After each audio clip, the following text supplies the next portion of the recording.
Good afternoon. Glad you're here to talk about this important issue and to hear from Marietta, our wonderful friend at ECC, or as I sometimes make the mistake of calling us ECC. I guess we're CCC, Christ Community Church at any rate. Thanks for being here. We're going to begin by just letting Marietta get up and start right away to tell her story. Marietta actually flew in today from the Northeast, so she's barely here, but she's here to tell her story, and we want to listen and to learn and to be able to understand as much as we can. So before we start, let me pray. So, Lord, thank you for our time together. Thank you for the ability to be in community and to learn from one another. We thank you for Marietta, who's been such a blessing to us for so long now. And we pray that as she shares her story, we will gain insights into the issue and that you'll be glorified in all we do and say. In Christ's name, amen. All right.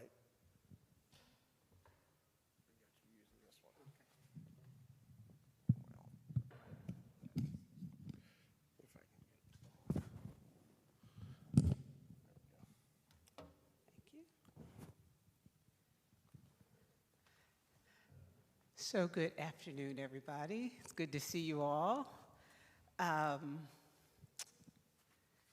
It's kind of intimidating to be up here after seeing Joel's presentation with all the PowerPoint slides and all of that, and I debated about whether or not to have a PowerPoint presentation, but I thought that would be perpetrating a fraud because all mine were pictures of my grandchildren, so.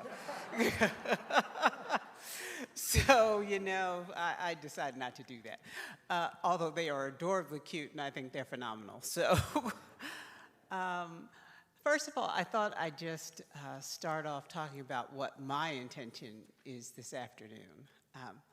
And I had to write that down because I am physically present, but a little bit exhausted, so I had to just put some touch points here. First of all, my intention today is just to tell my story. I am not an expert, and so I'm not the person who can give you data and figures and all of that. What I can give you is my story and the stories of my community of friends and the experiences that I've had throughout my lifetime.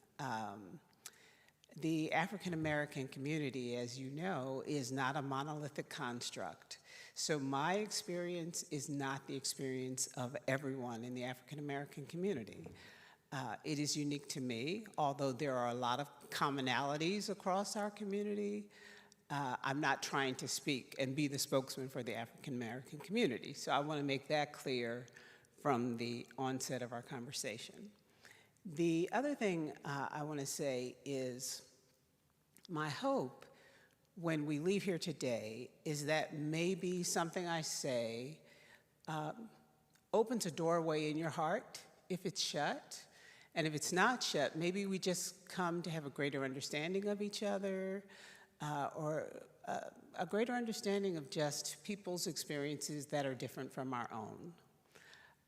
The other thing is, I already said I'm not an expert, but let me say that again. The university has a lot of experts. I never wanted to pretend to be what I'm not. I'm grateful for what I am because it's because of God's grace and mercy that I'm ever in any of the spaces that I've been allowed to be in. And I'm incredibly grateful for that. And I view my entire life and existence in an attitude of gratefulness and wonder because of that. Because when I started off, I don't know that I had a real vision for my life and where I was going to be and end up. I thought I was going to be a band instructor, very different from where I ended up. But it was because of the many people that planted in my life and invested in my life and saw something different in me than I often saw in myself. So I'm always grateful for where I am. Have I had experiences that were negative throughout my life? Absolutely. Have there been things that would have and could have derailed me? Absolutely. I don't like to dwell on those things like a lot of us, because if we do, then what does that say about God's grace and God's mercy? and God's ability to take us from where we were to where he wants us to be. So when I thought about this talk and talk about my life, I thought, well, I could try to make everything seem rosy, but I think when we talk about race sometimes, we're always trying not to make each other feel uncomfortable. And I don't think we further our discussions any if we do that. So the point of this is, I don't want anybody to feel bad or feel badly for me because I don't feel badly about my life. I know everything that happened in my life has gotten me to this point in my life. And most of it, I've already processed. I've already been to the Lord about. And what I haven't been to the Lord about, I'm still in the process of taking it to him. And nobody in this room can make up for that. So I'm not trying to get anybody to feel guilty or feel sad or feel responsibility for that. That's not the point of this. And if you leave here with that feeling, then the point of this conversation has been for naught. Let me turn my phone off and remind you to do the same. If you feel guilty about that, that'll be okay. All right. Okay. So let me tell you a little bit about my family. So I'm number 7. I'm the youngest female. I'm the youngest daughter that my parents had out of originally 8 children. And then when I was 16, my parents adopted 3 other, I held up 4 fingers, but 3 other boys. Their mother was killed by their father, and she grew up around the corner from us, real dear friend of our family. And so there eventually were 11 children in our family. So when I was really young, my family sang together. And all of us sing. That's what we do. Music is the big unifying and commonality that all of us have. In my family, you start off taking piano lessons, and when you got to a certain age, you got to pick another instrument. So we were always fighting over who was going to play at the piano. And so we toured up and down the eastern seaboard and Bermuda and Canada, singing together. We were known as the Singing Simpsons. Very catchy. And so we sang in churches and for civic groups and all of that for all of my childhood. And there was a big white station wagon, and then at a certain point we had a big blue van, and we would travel all over the place. The interesting thing is we sang predominantly for white churches, and every now and then we sang in black congregations. So we were always a little bit of an anomaly to the people that we were going to perform for. And I can remember distinctly several of the churches that we went to sing for, there would always be like, you know, the ad that we were coming. And just last year, my sister looked up something. She's a bit of a sleuth, let's put it like that. And she found some newspaper articles about our family coming to different towns. And then I went and looked up some articles, and several things came rushing back. There would always be somebody standing on the steps waiting for us and kind of pointing at the car when it came. And I can remember once we drove up to a church in Hershey, Pennsylvania, and out on the sign at the church, it said, 8 singing Negroes from Philadelphia. The times we live in. So apparently the next year that we came back, it said 9 of Philadelphia's finest Negroes. So we must have made a good impression from the previous year. So, you know, it's not the stab, it's death by 1,000 pricks, okay? So we were always in spaces where we were different. And that was just part of life, because music has a tendency to take the musicians into spaces that they wouldn't normally be introduced. So that just has been my life. We would go into different churches, we would go into different homes, but if you ask any musician, That's the life of a musician. You're going into spaces that aren't like your own. So for my entire life, I've been one of the only person of color in the space that I occupy. The good thing is that I've always gone back home to a community of people that embraced me, where I could see other people that look like me. So, so my family did that for a number of years. And then we got affiliated with a group called Full Gospel Businessmen. And if any of you know that organization, they were exactly what they were, Christian businessmen, what the title implies. And our family started making records. And so that took us to a broader audience of people, but they still didn't look like us. So there's always been this sense of introducing ourselves and introducing African American people to audiences who were unfamiliar with people of color. That has, you kind of get to be the face of what African American people are to other people. And when that happens, there's always a lot of education that comes with that process. And I credit my parents with kind of teaching us how to navigate those spaces. I never saw my parents impatient with people. I never saw my parents become short with people, even when people asked them things that might have brought less than Christ-like reactions from other people. We went, for an example, we went to a home once after singing in the church service, and then we had to come back and sing in the evening for a concert, and the pastor who had invited us to his home thought he was very funny. Now, I was a kid, but I still remember this very well. He told jokes, but they were all racial. And so it was one joke after another. There was this white guy, there was this Jewish guy, there was this colored guy. Like one right after the other. And you would wonder, why in the world would somebody do this? Like no part of him thought that was inappropriate with the black family. And finally, my mother, who was pretty smart, said, well, I have a joke. And so she started her joke off, well, there was this hillbilly. And he sat up, and she went and told her joke, and of course, all of us, ha, ha, ha, ha, ha. There were no more jokes after that. So, and of course, when we got in the car, my father was like, honey, did you have to do that? I remember that too. So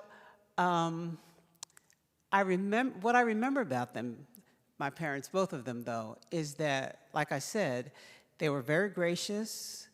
Our house was open to everyone.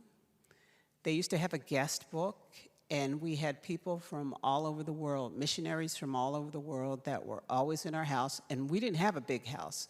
We actually lived next to the trolley barn in Philadelphia. And if you know anything about trolley cars, they really shake the ground. And so every time a trolley went by, our house shook. And so once there was an earthquake in Philadelphia, and people said, did you all feel it? No. We lived with that. But we had a loving home. We had a loving neighborhood.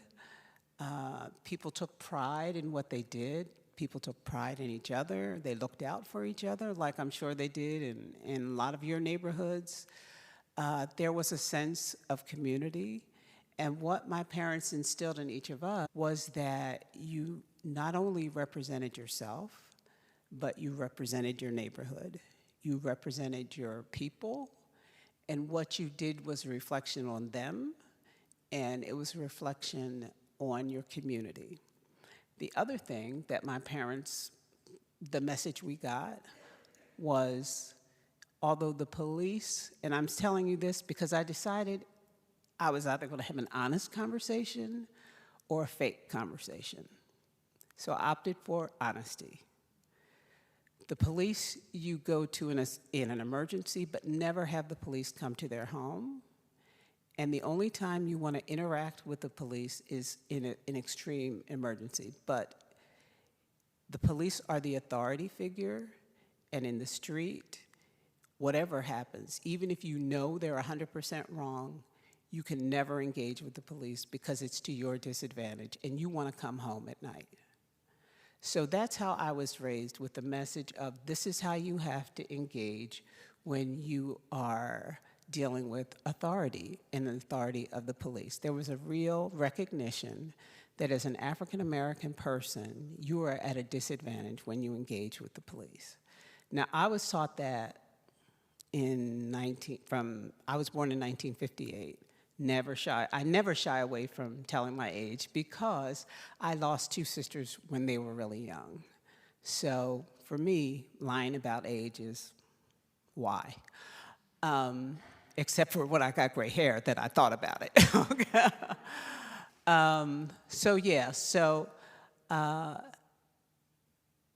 So I just wanted to throw that out there because sometimes people think that it's just people who do wrong who need to worry about authority figures. And I just want you to know that's not necessarily true. I was stopped one day walking to college. I looked a certain way, and before I could take another step, there were 4 cars, police cars surrounding me with guns drawn, like what in the world? Because I looked like a woman who had beat up a guy 2 blocks away.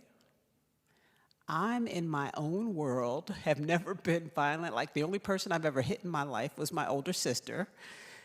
And it was terrifying to me. And it was the first time that I really understood you don't necessarily have to be doing something wrong to be in a serious situation and scared it out of your mind. And I understood that sometimes people do stupid things when they're in serious situations. Now, I didn't. I stood still. I was like, oh my God, oh my God, oh my God. But the trauma of being in that situation was enough for me to take a different viewpoint than, well, if they just did, then this wouldn't have happened. I changed my attitude very much from that day forward. So anyway, so that was me and my family. My family, very loving group. Yes, we fight. No, it's not the Fun Trap family. But I will tell you this, music is our one unifying thing. It still is our unifying thing. When people die, when people are sick, that's what we do. We sing together. Our children sing. Our friends sing. And if you don't sing, we think you sing, so you have to come in our house and sing, because music is the thing that is just what my family does. And so what I'd like is not to talk for 45 minutes. So if at any point you want to ask me a question or want to jump in there, please do. Because like I said, I don't want it to be a monologue, because that will get really tiresome. Even though it's an interesting life, but it's not that interesting. Come on. So the other thing I wanted to talk about is, my life in the church. So it's interesting because our churches, I've been in all kinds of churches, and I've ministered in all kinds of churches and attended all kinds of churches, and some have been more predominantly African American, and some have been more predominantly white. And I thought, and they've all been all a range of worship styles too. Some have been more quiet, Some have been more ebullient in their praise. And what I love about it is that when people really love the Lord, their worship styles really don't matter as much to me. What matters is that they really love the Lord and they're committed to serving Him. Because in the end, I think all of those other things are just things. How you worship the Lord is not as essential as that you love the Lord. Because if you love the Lord, that will inform all your other choices. How we live, how we treat each other. If you say amen when the pastor preaches and you're not treating your neighbor right, you're not tending to the widows and the orphans, then you saying amen when the pastor preaches doesn't matter. If you're quiet when he preaches and don't do the same thing, that doesn't matter. God is looking at our hearts. He's looking at our intentions. He's looking at how we're obedient to his word. So I'm less hung up on all of those stylistic things and more interested in how the truth that's coming out and how we're living. And I'm not interested in judging a congregation. I'm just interested in the word and how I can minister and what the Lord is saying to me when I'm in that body of people. So when people ask me, like, what's your church like? I'm like, oh, they're great. You know, do we all agree? Absolutely not. But I don't think I've ever been in a church where I've agreed with everything that's happening. But I also don't believe in church hopping because I don't like the music one Sunday. That's me. That's not why I come. That's not why I serve. So are there racial things that happen in the church? Absolutely. Absolutely they do. You know, I was looking at Chronicles, is it Chronicles? Let me get to it because my daughter says, you can't remember anything, Mom, 7:14, where the scripture says, if my people, which are called by my name, shall humble themselves and pray and seek my face and turn from their wicked ways, then will I hear from heaven and will forgive their sin and will heal their land. Absolutely, there's some stuff that's going on that we need to pray about because there are divisions within us over some stuff that there shouldn't be.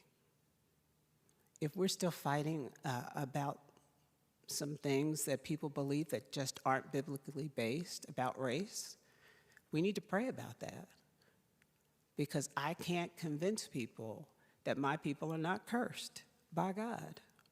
And I'm not trying to. The Holy Spirit has to do that. And yet there are people that believe that and teach that. But that's not my job to do that.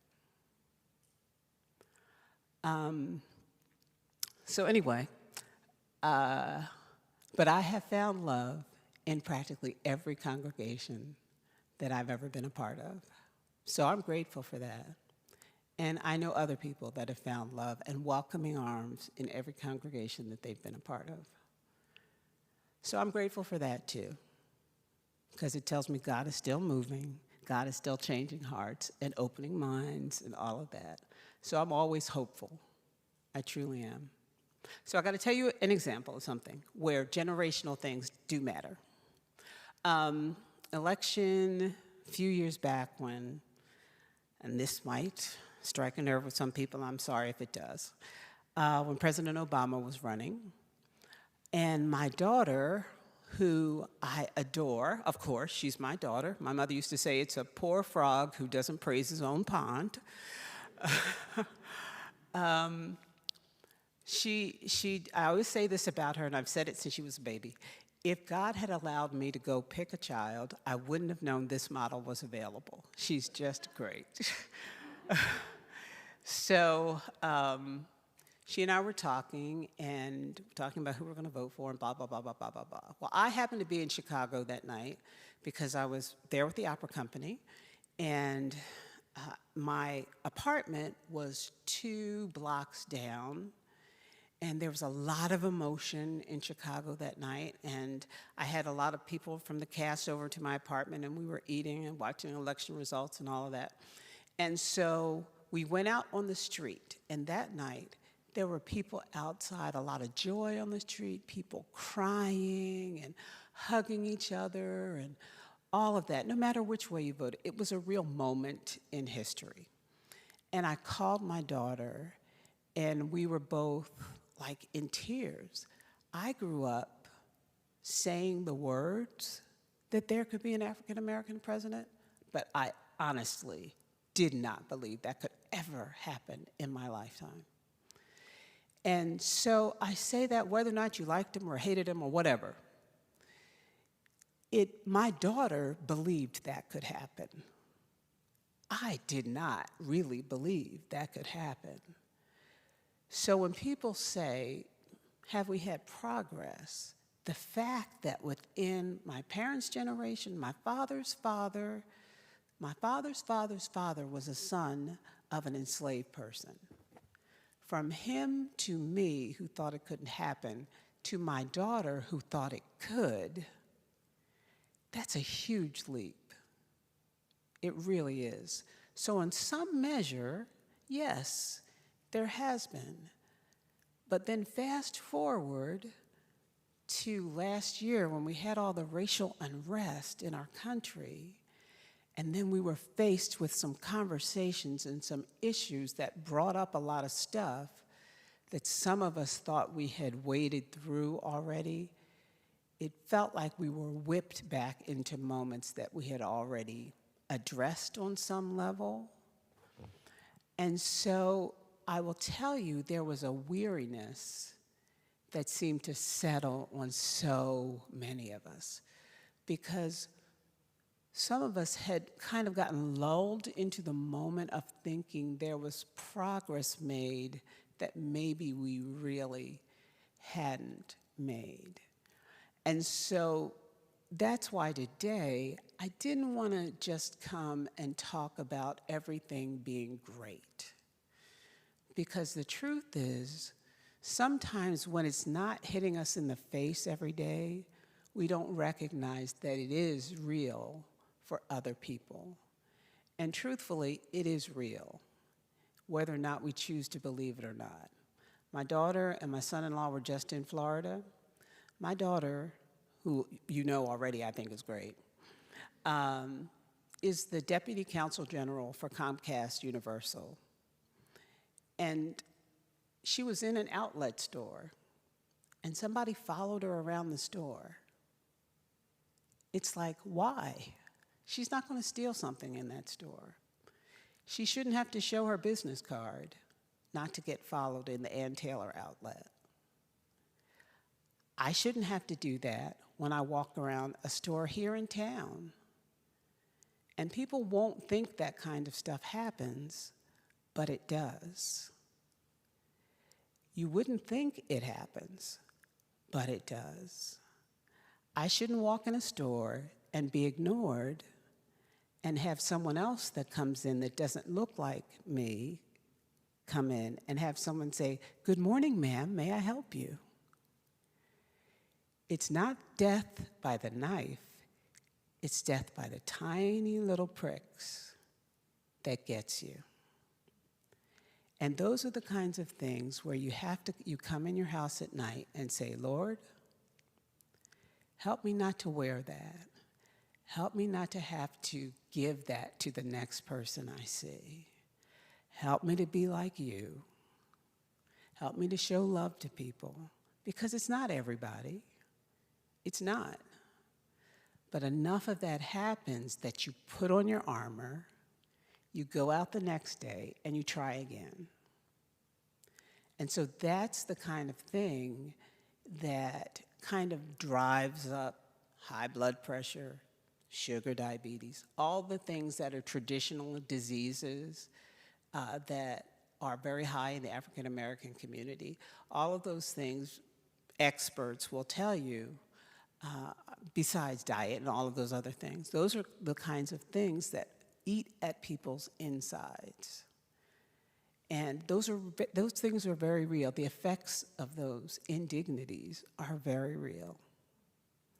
And we would like to believe that Christian people don't do that to each other and don't do that to their brothers and sisters in Christ. But sadly, sometimes they do. And they do that when they make people have to prove that it's real and prove, oh, I don't think that really happens. It does. And I'm here to tell you it does. And I'm going to end with this. Somebody asked me last year, because I don't want to be, and here's the truth, it's not Debbie Downer, because I've already told you I love my life. I really do. I feel really blessed. I feel really fortunate. God has been incredibly good to me. Somebody asked me last year if I was going to the Black Lives Matter rally. It was right in the height of the pandemic, and I know several people here went, and that made my heart really happy. I was in the pandemic really shut in, because my immune system, particularly during that time, I was going through a real health crisis, and I had to really be careful. So they said, shut in, you need to shut in. Yeah, that was me. Ordering the groceries in, everything. So I was like, no, and I don't do well with crowds anyway, because I tend to be, this is going to sound weird, a bit of an introvert. So whole life performing, introvert. Like I have to make myself speak to people and all of that, and alone time is really, really important to me. So like when I go back home tonight, I'll be like, oh my goodness. Okay, but that's just me. I've always been that way. And I know so many other performing friends who kind of have that personality. They can be razzmatazz, and and then you're talking to them later, and you're like, wow, I thought you'd be a little bit more extroverted than that. So that's how I am. And I was like, no, first of all, I don't really like crowds. And two, I feel like I live that every single day. Every single day I walk out on the campus like I have to represent. I never just get to go to the campus any kind of way. I go into a meeting. If I'm not at that meeting, everybody knows. If I say something in that meeting, everybody's listening. And it's not just because I have something wise to say.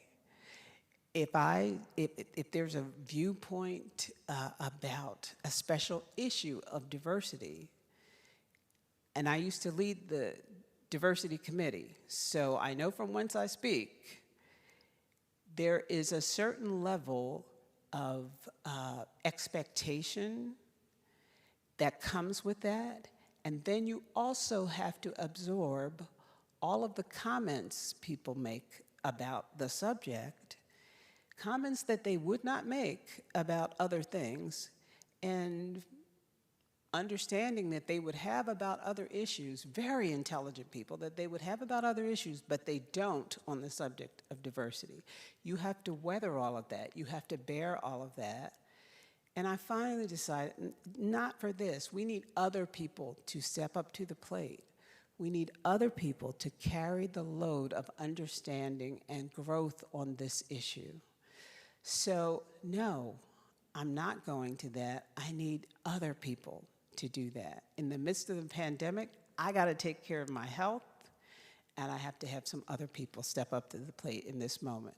And my friend was like, oh, I get it. Yes, I need to go to the rally. Thank you so much for understanding. I appreciate that. And by the way, please don't ask me to read another book on a Black person's experience. I am living that, okay? And they were like, oh, I get it, thank you. So, I mean, it's all the things, that I think people need to understand. It's okay. If you have a relationship with somebody, it's okay to have these conversations, right?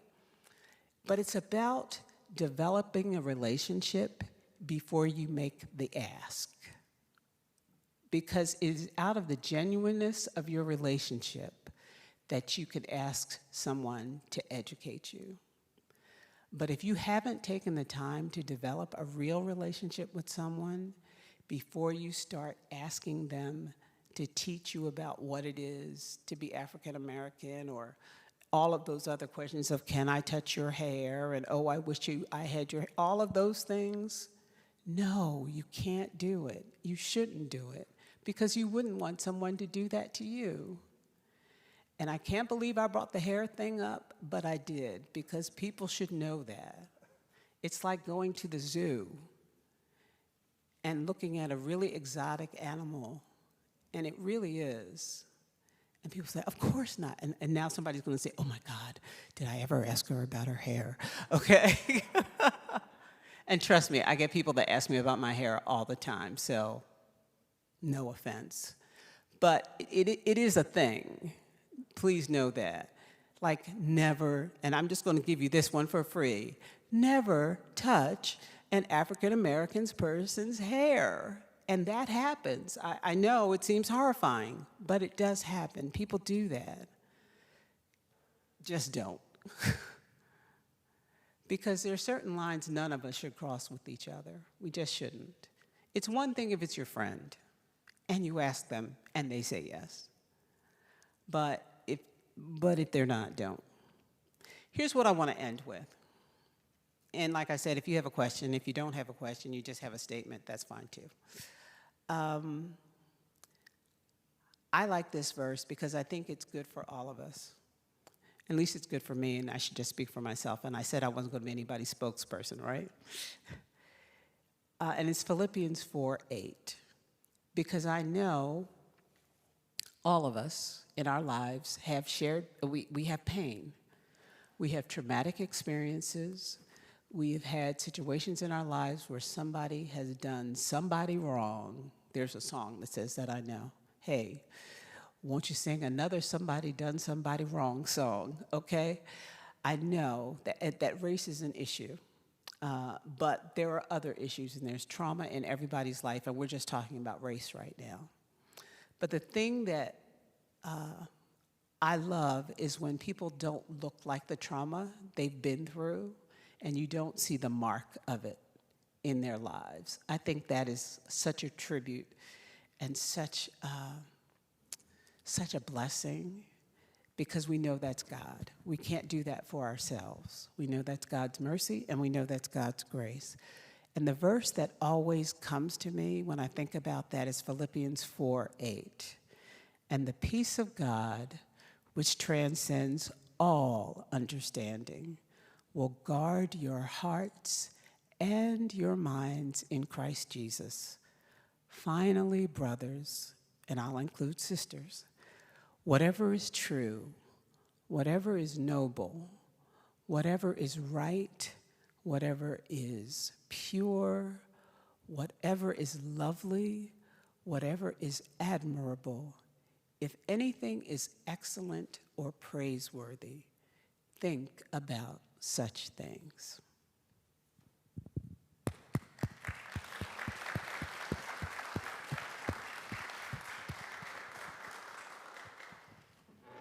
Thank you, Marietta. We really appreciate that. Also, I want to invite two other people to come up here to continue the conversation. I'm looking for Elin. There's Elin. Elin, come on up, and Joel is going to come up. You guys both have mics over there. And we're just going to talk among ourselves. And I'm going to begin by asking Elin to introduce himself. Some of you may know Elin. Some of you may not know Elin. Short introduction is he's an elder at Sherwood Oaks. He's also the director of International Student Organization. It's been around here for a very long time. So there's a mic right behind you, Elin. See if you can pull it off of there. So, Elin, tell us about your country of origin, how long you've been here, and what it's been like to be in this country. Go ahead.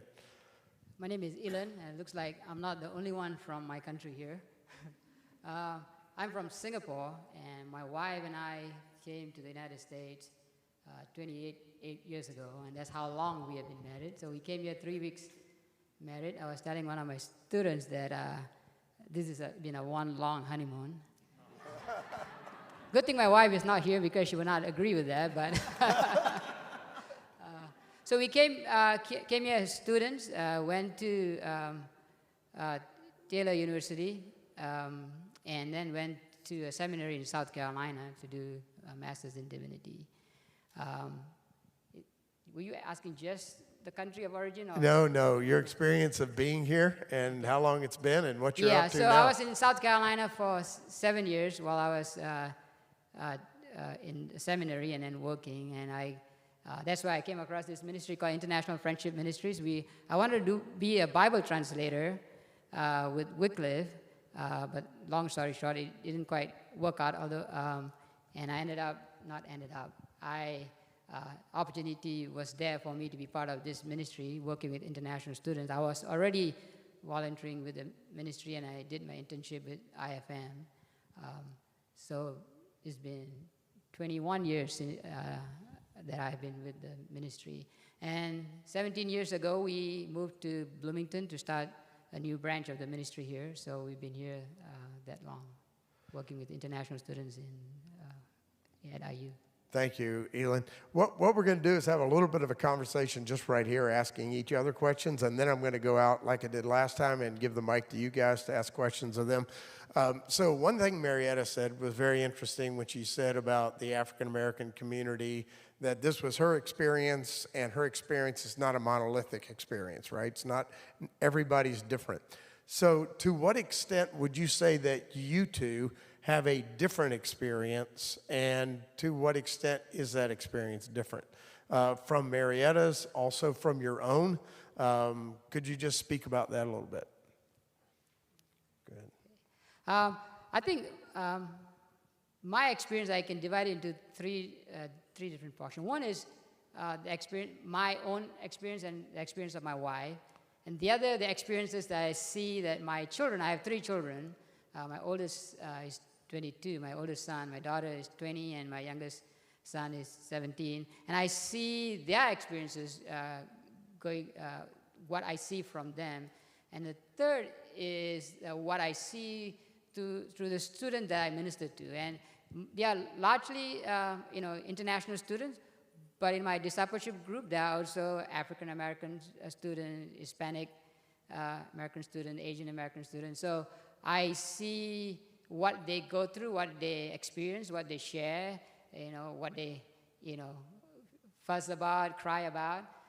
So coming from Singapore, both Joel and I are from Singapore, my wife and I are minorities in Singapore. The Indians are about 8%. The majority are the Chinese. So what we have realized that being born and raised in Singapore has prepared us to kind of fit into this experience in America as a minority pretty easily, because I think we have learned some coping skills, and I think she might share that to learn to cope with some of the negative experience that you face, to maybe grow some thick skin, or to brush it off, or not pay too much attention. Otherwise, it will get you. You'll be fussing about it the whole day. So I think we have learned, those years that we lived in Singapore, how to not take a lot of things too seriously. And we realized that we have been doing that, and I didn't realize that that's what we were doing when we came to America. So a lot of the stuff that we saw, we didn't take too seriously until we had children. And then when they go through, they don't see themselves as Singaporean. They don't see themselves as even in a minority. They see themselves as American, and then they experience all this stuff, and they are like, why are people treating me this way? Why are people questioning? Why are everybody asking me where I am from? I'm here. I was born. So I think those things that we experience, everybody, even now, people, I was in a group of people, and and there was a speaker who was new to the group, when we all together, and the only one he asked where you are from is me, which is not offensive to me, but I can see if my children were there, that would be would not be a very nice experience for them. I think, and they go through that again and again. I think there's a lot of other experiences. So I see those, I think you mentioned the racial experiences are not only out there in the community, but also in the church, and my children experience that. I don't think it's to say bad things about the church or whatever, but those are the reality, and I think it is, as a growing young people, it is hard for them in their Christian life when they experience that in the church. I mean, for us, we say, oh, everybody's a sinner, everybody's going to do that, so we brush it off, we give them grace, but I think as a young Christian growing up, it does something to the psyche that you need to wrestle with. As a parent, you need to talk to them. I think those are the things that is hard. I don't blame people for doing that, but I think we, as a church, we may not have discipled ourselves really well in those areas, and I think that's one. And then the third part is, I think my students, including the African Americans and Hispanic, and they have their own experiences, and I think while I should have prefaced this whole thing with this, that when 28 years ago when we first came, since then our experience has largely been really positive.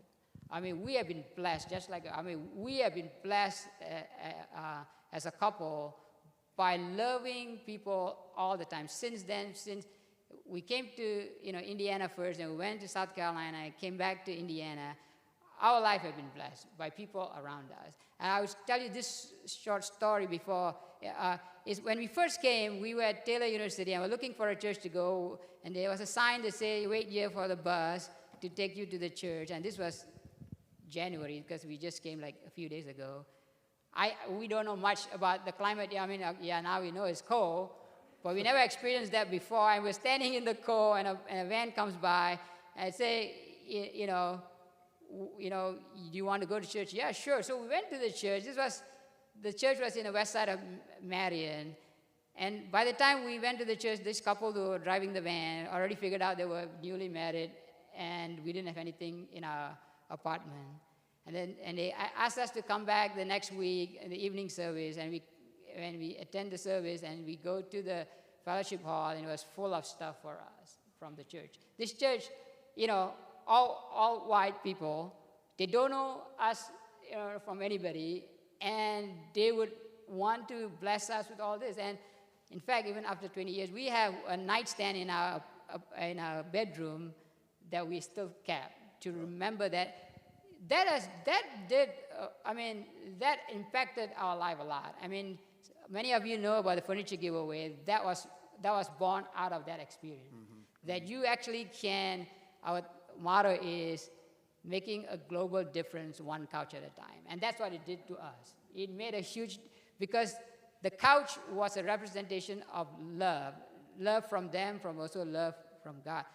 So those were our experiences all throughout our stay in the United States. But I think even with that, there are other experiences that people have, including our students. For the Asian students, last year was the hardest. A lot of them were so afraid to come out. They have a lot of, they have heard a whole lot. Going out, they were afraid that their lives will be in danger because of the things that people said, the way they looked at them. And so I spoke to a couple. They said they stayed at their home for the whole year. They didn't come out. Tried to come out to buy groceries, or mostly to order from, online. So I think even with all of the good thing that people experience, I think there are people who experience stuff in their life that like she said, is a little pricks. And sometimes it's hard to actually mention all of that because people will trivialize it. I just was at a long conversation with my daughter yesterday because she was trying to share some of these experiences with one of her friends. And basically she said, I felt that I was totally they negated all my experiences, that this were not important. But I think for people who are the minority experience, I think it's important to listen and to try to empathize, because those are real for them. And I think at the end of the day, it's heavy in their heart, and I think it's good to hear. And I don't think you need to defend, because I think all of us are sinful in some way. We hurt other people, but I think the minority experiences are important to hear. So I'll stop at that. There's a mic right behind you, Joel. I know you spoke to us a couple weeks ago, but if you'd like to add anything about your experience as a student and as a professor, yeah. If it's okay, I just wanted to start by saying something unrelated to your question, but Sure. just more gratitude to Marietta for what you shared. I think you share with so much authenticity and joy and humility. And it's that combination of authenticity, joy, and humility. It was very moving and very inspiring for me. So thank you. Yeah. I'll start by a confession. And as I said, you all know, Elin and I are both Singaporean, and we both grew up in Singapore. And I don't know if you remember this conversation. I mean, but Elin and I have known each other since we moved to Bloomington in 2007. Well, it's not too difficult to quickly realize that there was one other Singaporean family living in Bloomington. But a couple of years, into our friendship, I remember telling Elin, and you may or may not remember, I told you it was pretty much a confession. I said, I finally realized what it might be like for you to be an Indian growing up in Singapore, and something I was completely clueless about. In Singapore, I belong to the majority race. It's 76% of Chinese descent. Now, it's very important, never refer to me as Chinese, okay? It's the analogy I like to give to Americans is like referring to a person of German-American descent as German. I am Singaporean first, but I am of Chinese descent. But I think growing up, I never fully grasped what it was like to be a minority. Because I don't see things, things are just invisible to me. I look back and I cringe. I have never told a racist joke, okay, even in Singapore. But I have sort of not said anything or sniggered when my friends told racist jokes, and they did it all the time. And I just sort of like, haha, and I didn't say anything. And I look back and I was so much shame at those experiences of my Singaporean Chinese friends who were saying some really disparaging things about the minority racial groups. And so moving here and experiencing it myself and being a minority, it gave me a glimpse into what I was like, what I was part of, and only a small glimpse into what Elin may have experienced, even not fully understanding. I don't know if you remember that conversation. I once mentioned that, and I said,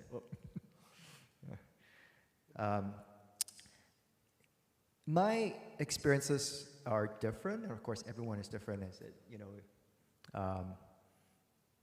I recognize even for me as a minority, I have certain privileges, so I don't always want to talk about my experiences of discrimination. I will, but one thing that I know I don't experience is I don't fear law enforcement like many black and brown people living in the U.S. do, and that's a recognition that the nature of discrimination that I experience is different. I don't have that fear of walking down the street or driving a car and worrying that I'm going to be mistaken for an armed robber, or that somehow the police would use excessive force. I've never been a fan of the police, but neither have I feared the police, in the way that many African American individuals have had to deal with. So that's one thing that I've recognized is even a privilege, even though I'm a person of color. So I'm very mindful of that. I would say that the experiences of discrimination that I've encountered have been more maybe that sense of lack of belongingness, or a signal that you don't belong, or that you are not one of us, and sometimes in subtle ways. And I thought maybe to give you an example of what that looks like, rather than share my own experience, I wanted to give an example from my daughter's experience. And some of you know my daughter. Many of you do, actually. This was an incident in which I'm trying to be vague with the details because I don't necessarily want us to focus on the individual and more. I really want you to focus more on my daughter's experience rather than on the individual. But my daughter was in a situation where she was very honored to be invited to a gathering by an important leader, together with a very select group of students. And she was so happy. It was like, oh, it's such an honor to be there. And then when she came home, I asked her, well, what was it like? She said, it was okay. How was your day? And she said, it's okay. And I knew that was not okay. And when she told her story, my heart just bled for her. This person who was very engaging and very gregarious and very warm got all the students to introduce themselves and somehow left her out. So she got everyone to introduce herself. And Caitlin was sitting directly opposite this person. And somehow, I am pretty sure it was not intentional, but forgot to ask Caitlin to introduce herself. This happened a second time on some other incident. And then the third time, he got everyone to share about their experiences. Tell me about what classes you like. Or tell me what classes you don't like. And when some of the classmates were not very forthcoming, this person would be very encouraging, say, hey, you told me what class you don't like. Tell me about class you don't like. Come on, talk about it. Tell me more. And when it came to Caitlin's turn, she said, oh, well, here's my class I like. And before she could continue, he cut her off and went on to talk about someone else. And it was so obvious to everyone there that, to the credit of her classmates, they told him, they said, wait a minute, you just cut Caitlin off and you asked her and you didn't ask her. But there was that experience of, she didn't have the words to be able to describe that experience, the vocabulary. And the way I had to try to explain it to her was, you felt invisible, you were unseen, unheard. Now, I can never say with absolute certainty that this was a race-based incident. I mean, there was obviously nothing explicitly racial that was said to her. So I want to be very careful to say I'm not absolutely saying. That's often the experience. We're left with that sense of guessing. It's like, was this race-related? And we will never know. Because most of the time, 95% of the time, it is not intentional. I really believe it. I'm absolutely certain if you interview that person, say, absolutely not. I never saw this person. Absolutely not. I have no prejudice. It's mostly unintentional, and I believe it's often unconscious. It's why it makes it very hard to deal with something. The most challenging part for me is when rare occasions, I pluck up the courage to bring up an incident to a friend or a colleague and say, this thing that happened, I just felt that I wasn't treated fairly, or I wasn't treated. Even when I bring up something, I would often try not to use the word race because I know it brings up defenses. So I would say I felt like I wasn't treated the same as others. And I think for me, the most deflating experience is being told you're just too sensitive. That is one experience I know I have in common with African Americans, at least some African Americans, because they've shared that with me, and I say, oh gosh, I'm not the only one who's experiencing that. Being told you're too sensitive, or I didn't realize you taking it so sensitively. And so the message I get was, there's something wrong with me. You know, that somehow I'm the one with the problem. And then, but why is it there were others who seem to be having this same experience? And could it be that there were several of us who are just overly sensitive? So that's my struggle. That's been my experience. I'll end with just one more thing, because I said I had thought that most of the experiences I've had were unlike that of many African Americans. I don't have to worry about violence. I don't have to worry about threats from the police, and it's more experiences of marginalization. Now that changed with the COVID-19 pandemic, because with the pandemic, I'm not certain how much we know about this, but as early as February and March, there was a spike in anti-Asian sentiments that were directly related to the pandemic, and people started blaming the Chinese, Asians, anyone who looks Asian as being the source of the virus. I want to make it clear, I am very fortunate that no one has ever said anything of that nature to me personally. But I know my daughter has had Asian American friends who explicitly told, you are the source of the virus. That news of sort of anti-Asian racism as well as violence against Asian Americans kind of freaked me out for the first time. Because as I said, I thought we'd never have to deal with violence, it's just marginalization. What was troubling for me was, I think eventually it came out, you all know about this, right? Eventually it came out in the news. What the message I want to share is that whatever shows up in the news is usually about 6 months or a year outdated. It's happened way right at the beginning of the pandemic in February and March. These incidents were beginning then. It only showed up in the news a year later.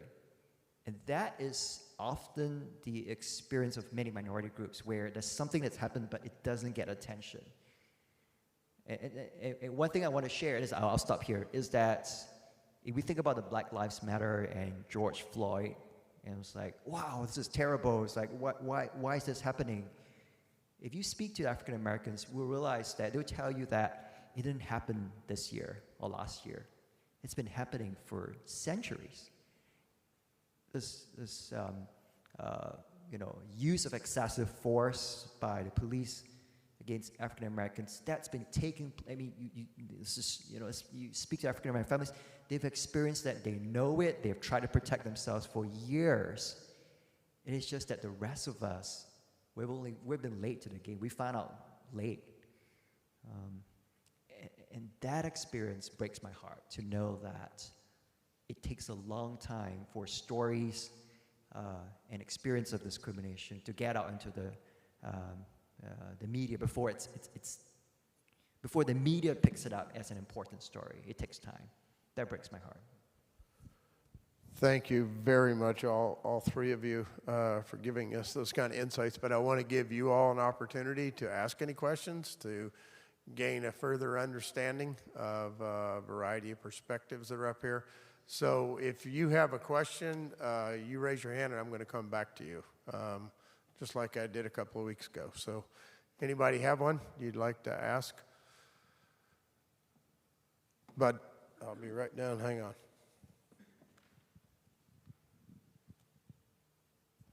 I want to ask, you said a while ago when you had an experience and someone said to you, oh, you're just being too sensitive. What kind of response would be a good response? Or should the person just listen, or ask you more questions? Or what do we do? What would a good response be?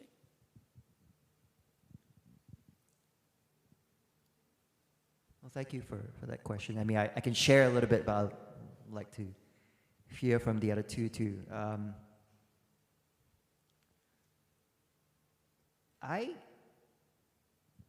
I'm not necessarily suggesting that every time someone brings up an experience of discrimination, that the reaction should be, woe is to me, you know, I'm a great sinner, you're right, I just completely screwed up. And, you know, I'm sure sometimes that's a difficult message to hear.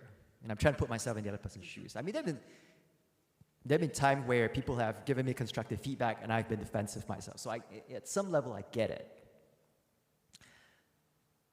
I think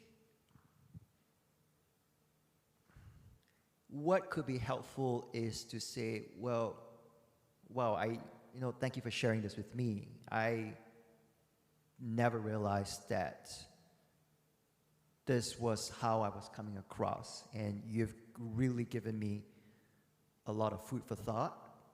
I want to reflect and think about what you just shared with me, and I appreciate you sharing your experiences. I think that's something that I completely did not see and did not realize.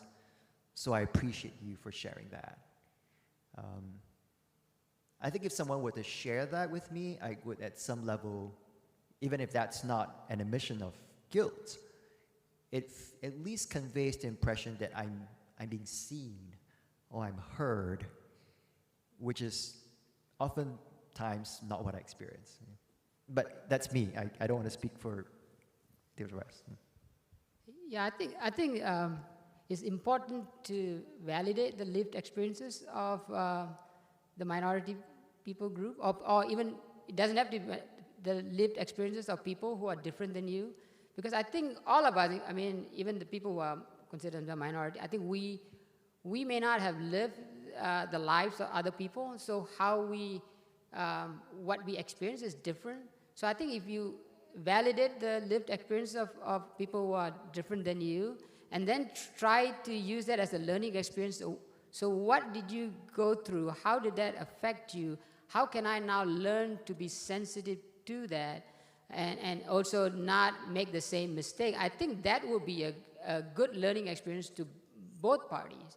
And I think I see that, when I'm talking to my daughter, she's sharing all this, and if only her friends just validated her lived experience. You don't have to agree whether it is right or wrong or whatever, but that is their lived experience, and acknowledge that, and then try to learn from that. I think that will be a blessing to both parties, I think.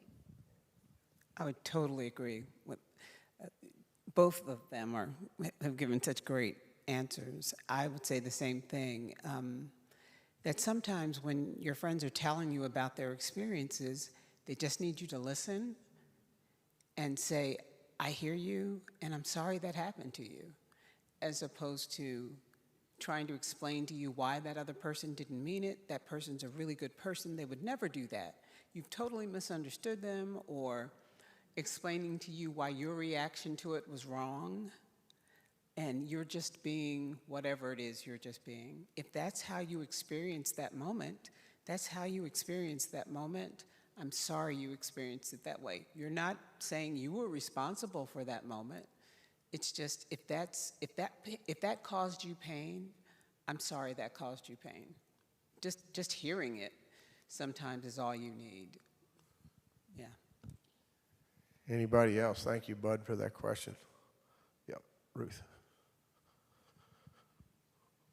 Ruth Morton, for those of you who are online. I just see all of you as leaders in your communities and in our community here.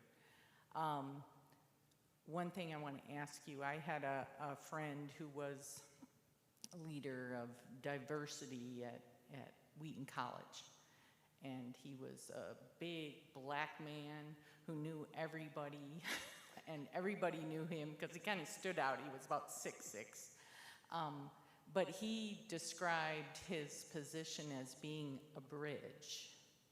And he said one thing to remember about bridges is that people walk on you from both sides. And I wondered if you have experienced that, and as a majority racial background myself, I wonder how can I help to become more of a bridge?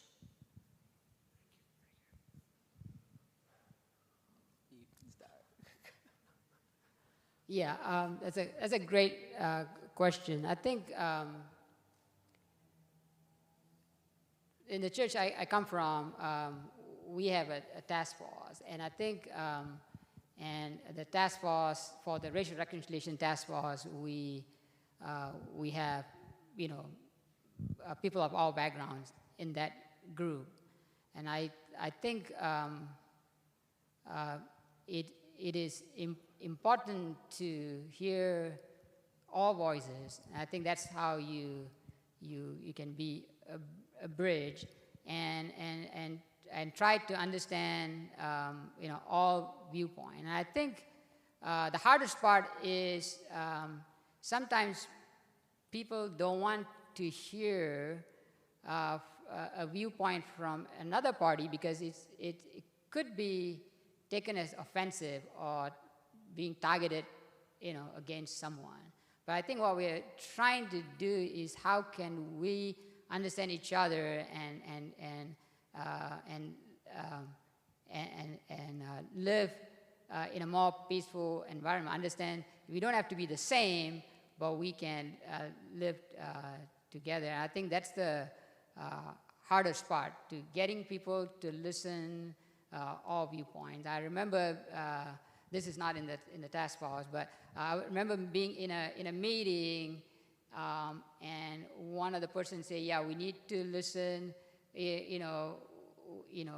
Listen. Well, in jest, he said, "Oh, we are all, white guys here, so we need to listen to, people who are the minority, the black voices, and all that."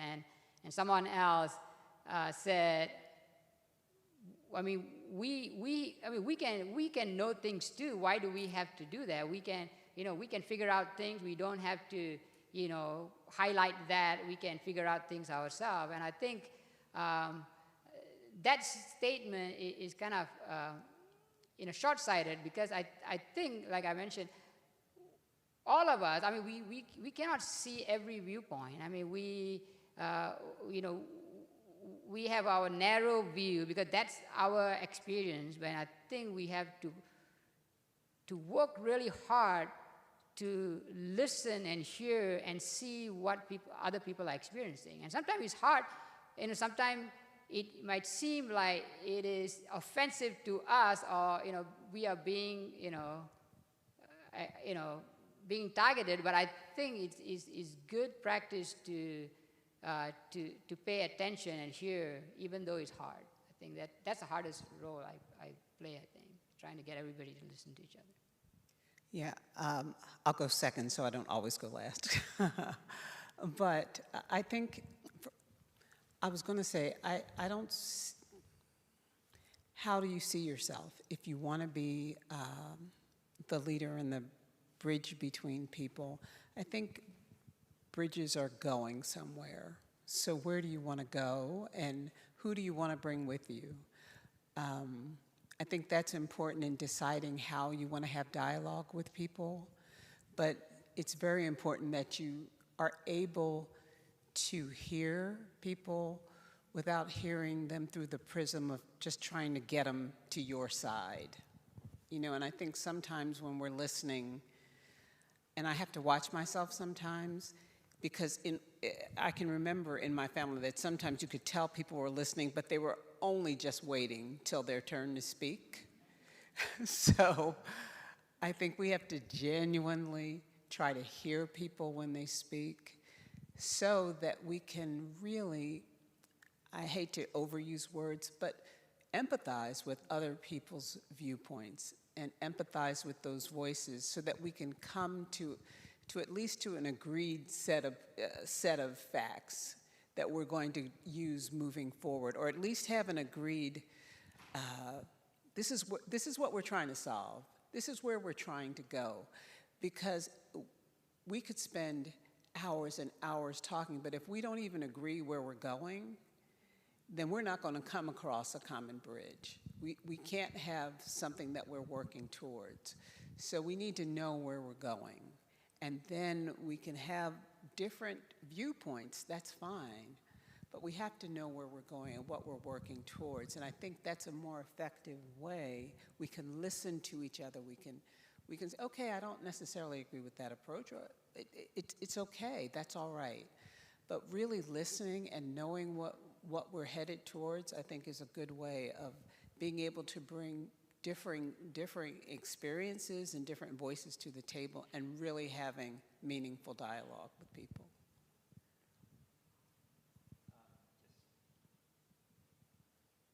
Comments. The first is, I think that being a white person actually provides opportunities to be a bridge in ways that sometimes minority groups have trouble with. And I explained that by giving an example. When I first came to IU, my very first year, I taught multicultural counseling. Oh, that was a disaster. I think I developed 5 ulcers in my mouth that semester I was trying to teach, because in everything that I said, the students perceived that I was attacking them. You know, when I talk about race and racism, it was like everything that I said, it was just so much defensiveness. The very next semester, I was so traumatized, I didn't want to teach it again. The very next year, my white colleague took over the class, and it was fine. I think she's pretty much said the same thing I did. Potentially the difference is, and this makes me sometimes conscious, because even though I do research on race-related issues, I'm sometimes, out of self-protection, don't always like to talk about it, because I worry that if I talk about it, people would think I have an axe to grind, and it was like, yeah, you know. Whereas it's less likely that if you belong to a majority group and you're saying something in defense of another group, you're less likely to be perceived as having an axe to grind, you know. And I've seen that analogy take place in a variety of different contexts. Like you know, it's sometimes easier for me to say something in defense of women than for my female colleagues to speak up for issues that, you know, they're struggling with. And that's the power of a privileged status. That I realized that if, you know, we end out with certain privileges, that we have perhaps a responsibility to use that well. You know, that certain things that you say as a majority group, it's going to be it's going to be better perceived than if someone else from a minority group were to say the same thing. That's the first comment. The second comment I'll make is that I just completely agree with Marietta that probably any starting point in being a bridge builder is to express just empathy, or to be for someone's point of view, even when you don't agree with it. And boy, I would say that's incredibly difficult. I think I can do empathy, and by the way, I'm trained as a therapist. I can do empathy pretty well, as long as it doesn't violate my own values. You know, if you say something, if you're telling me you're hurting, I can probably snap into counselor mode and say something really empathic.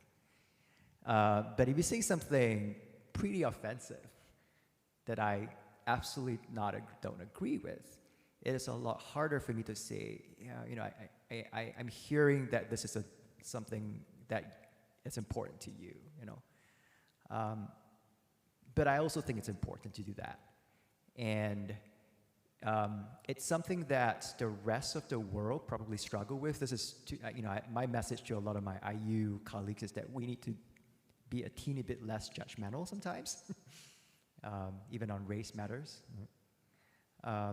Because it's so difficult to be empathic. And this is where we go back to Philippians 2, kind of what Bob preached about this morning, that as Christians, if we truly embrace humility, then the starting point is to say, even with someone whose views we disagree with and we think is just wrong, we value that person more than we value ourselves.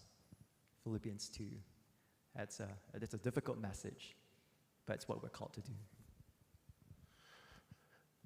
Thank you very much. It is 4:30 or almost 4:30, so we probably ought to wrap this up for everybody's sake. Marietta, thank you for sharing. It was great. Thank you, panel, for being here. I wish I could tell you exactly what the next step is. We're still trying to figure out whether or not we can get Pastor Whitaker to come and be with us because of the issue with his father, but I will send out an email to let you know what is next. The final thing, no matter what is next, the final thing will be Joel wrapping up this notion of cultural humility, and there will be exercises, I understand, or conversations back and forth at table or something. He'll figure it out. And we'll wrap it up that way. But thanks for being here, and let's thank them again for what they've done.